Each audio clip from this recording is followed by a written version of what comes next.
Yeah, stand on Joss's voice. Yeah, it's here the gun facing the beat.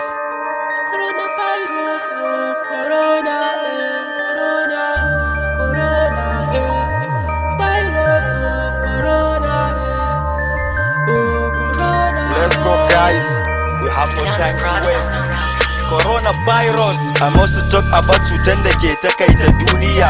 Yau coronavirus ta ji duka area. Ta yi ritsin kasashen manya-manyan duniya. Ta addabe su ta kashe su 'yan kanana har da manya. Har ta kai ga wasu in ta kama dan adam su sanya bindiga su harbe. Dan barin saraya lafiya ta 'yan uwansa za ya ɗebe. Oh my god, ta shigo Nigeria. Kasan da ba mu da maganin malaria. Oh coronavirus, oh corona, corona, oh corona, oh coronavirus, oh corona, corona, oh corona.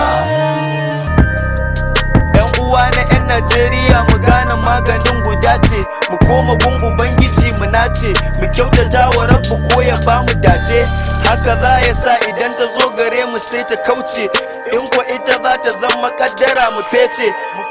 Kunga sai mu je wajen Ubangiji a dace, amma zuwanta sai ya sa mu daina jam'i sallah. Sai da matsala ta zo mu kaurace wa Allah, ko mu daina ilimi abin da illa. Ubangiji ya yi mu ne mu masa bauta, mun ka daina sai ya bar mu da corona cuta. Sai a ce mu daina hajji towa za mu je gare ya zama ta takaita. Ubangiji ka taimaka, tsare mu daga hallaka, kamar na maganin corona kaiwa wanda ba su maka raka'a. Oh coronavirus, oh corona, corona, oh corona, oh coronavirus.